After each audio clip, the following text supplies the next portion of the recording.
What happens when we finally get to AGI? Don't you think defense is going to be all over this and that they're just going to move in? Absolutely.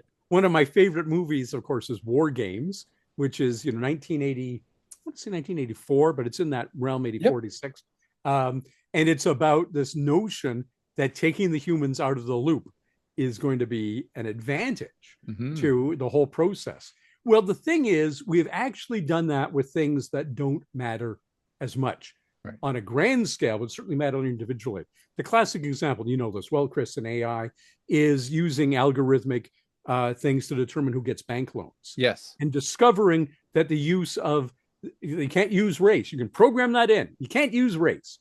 So you use zip code as a proxy for race, as a way of determining, well, in this zip code, which happens to be a depressed Black neighborhood, there's the high default rate. So sorry, nothing to do with your skin tone. We've just found a proxy. We didn't even program in the proxy, and that's the pernicious part of it.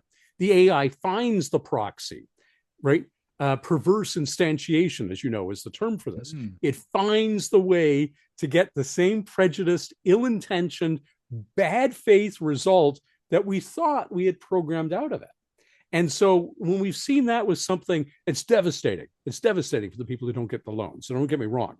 But when we see that for something as small scale as if a mom and a pop or a mom and a mom don't get their loan. Yeah. And then we say, and we'll use the same kind of technology to decide whether or not Armageddon begins, whether or not a nuclear holocaust happens. It's insane when you say, when you say, oh yeah, we've got all the existence evidence we need that this doesn't work, but we're going to do it with even higher stakes, assuming that it'll work when the stakes are higher when it didn't when it was lower, right? That's madness. It is literal insanity. So yes, absolutely. Not only will defense be all over it, but I mentioned my parents are economists. Well, economics is a branch of mathematics. So my parents were both, in fact, mathematicians. And one of the most fascinating things, and you know this well, is that so many of the PhDs that come out of University of Waterloo, University of Ottawa, University of Toronto, anywhere great in the United States, University of Southern California, you name it, MIT, of course, Caltech, they go into work either in defense or for private industry. And their fundamental research that used to be the bread and butter of science is no longer published. It's all behind non-disclosure agreements or is classified by the United States military. So will the defense be all over AI? It is already over AI, all over AI.